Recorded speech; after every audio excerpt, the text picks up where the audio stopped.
the decision of the court today,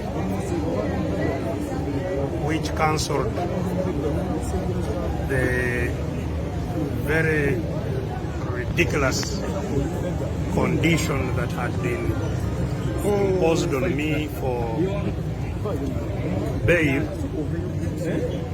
is a welcome one. That the High Court changed that condition from 30 million to 3 million. Even the 3 million is still excessive. Bail is not supposed to be a punishment. It is only supposed to be what can ensure that you come back to court. My record speaks for itself. I have been out on bail on capital offenses, on treason, on rape, on terrorism, on illegal possession of guns. I have got bail previously on these very, very serious offenses, which, if determined against you, can lead to a death sentence. I have never once failed to report to court whenever I have been on bail. On these capital offenses, some of which have lasted years before either being tried and dismissed, or my accusers, the prosecutor, withdrawing them, even without my knowledge. 1 week into incarceration, did this change or deter you from your campaign? The conditions that were imposed were clearly not judicial conditions. And I think the magistrate who imposed them has a duty to explain to Ugandans what kind of conditions they were, because they were not judicial. And I hope that all other judicial officers will really reconsider their power whenever they are exercising their discretion in granting people bail. So we are I'm going to talk to my lawyers with a view of still appealing the 3 million condition that has been imposed on me. I believe that from more conditions, I qualify for non-cash bail.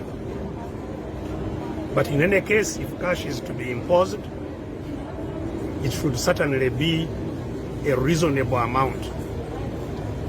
Police officers, army officers, prisons officers who have been holding me get a salary of about 400,000 shillings. So how can you then consider that a bail of a minor offense, will be 10 times the salary, the entire salary of a public servant? It's clearly ridiculous. So I think the 3 million should also be reviewed downwards. The purpose of bail is to avail ourselves to trial. I have been accused countless times, but at no single time have I ever had to defend myself in court. Doctor, close to 2 weeks. All cases have been dismissed without my need to defend myself. Clearly meaning that what we are dealing with is political persecution, not prosecution. So, for me, I have never had problem being in jail, because once I chose to oppose a brutal dictatorship like we have in Uganda of Mr. Museveni, I knew that I will meet all kinds of terror from the regime towards me and those who are in my situation. So I'm not at all,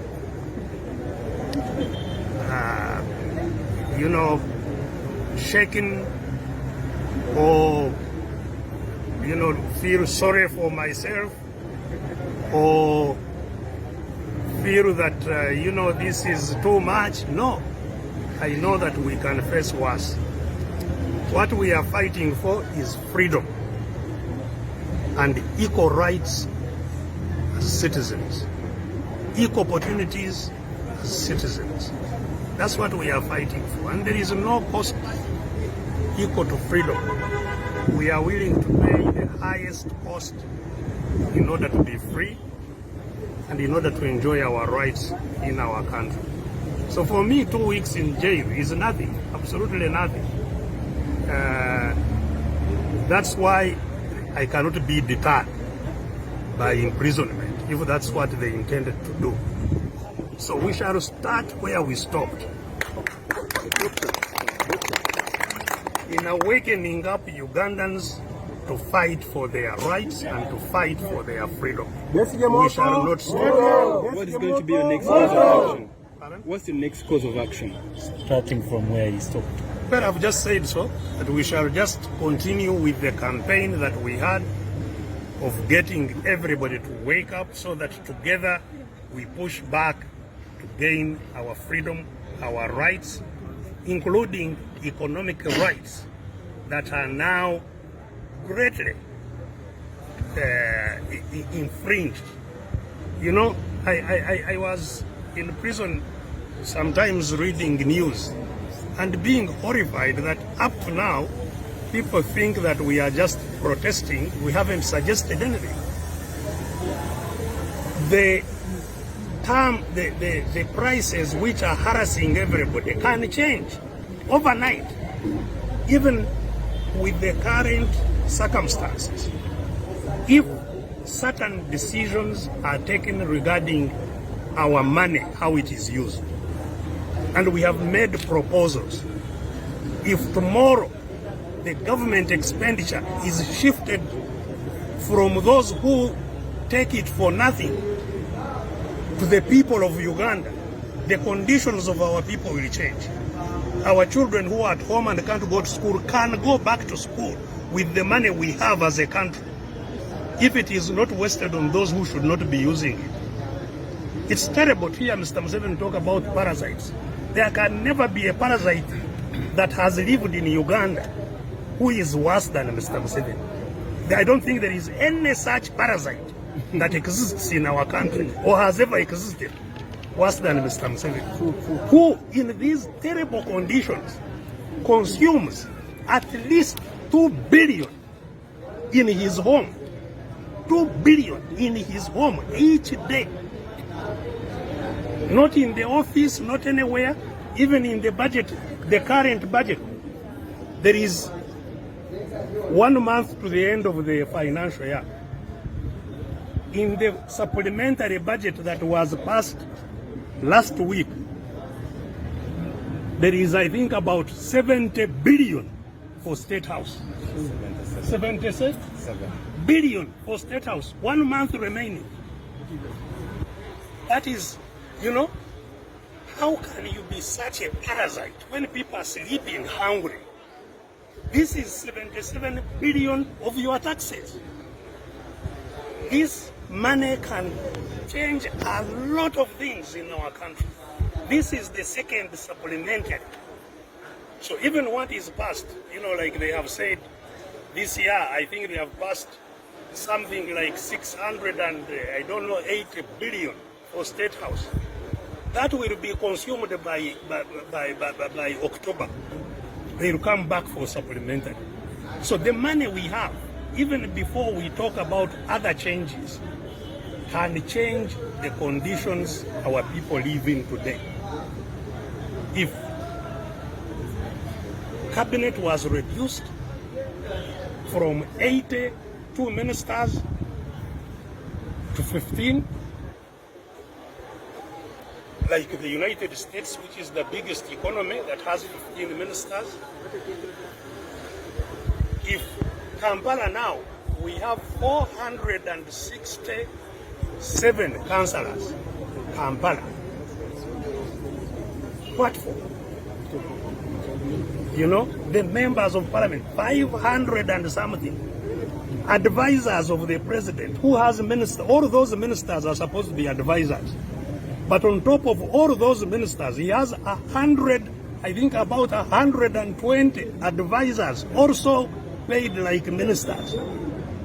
You know, all this, you know, the wastage on what they call security, classified expenditure and so on. So there is a lot of money that can change the conditions of our people today. And that will not happen unless our people wake up, get together, and we say enough is enough. And that's what we are going to be doing until they hear it. We are not going to stop. Si kibonerezo kubanga oba nga tonasangibwa na musango. N'olwekyo bwe babanga bakakasa nti ojja kujja tewandibaddewo n'okuteekawo ne ssente n'emu. Kati nga nze mbadde ku misango egitabalika, mbadde ku misango egya Naggomola mingi nagyo. Bampaabira okulya mu nsi olukwe mirundi 2, bampaabira ogw'obutujju,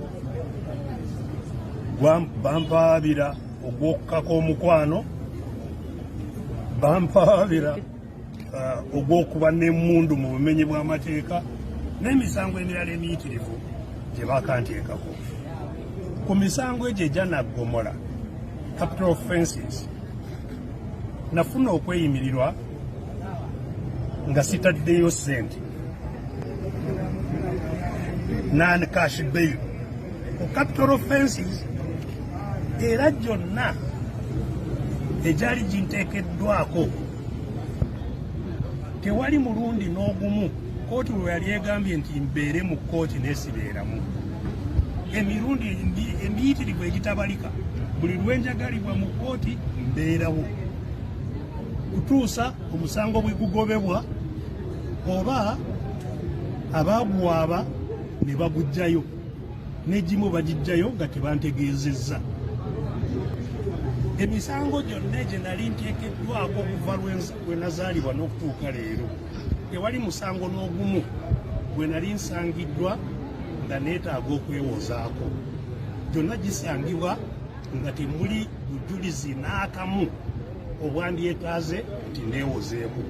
Ekitegeeza emisango gino gyonna si misango gya bumenyi bw'amateeka, wabula amateeka gakozesebwa okutulugunya be batayagala oba abalina endowooza etakwatagana n'eyaabwe oba ababawakanya.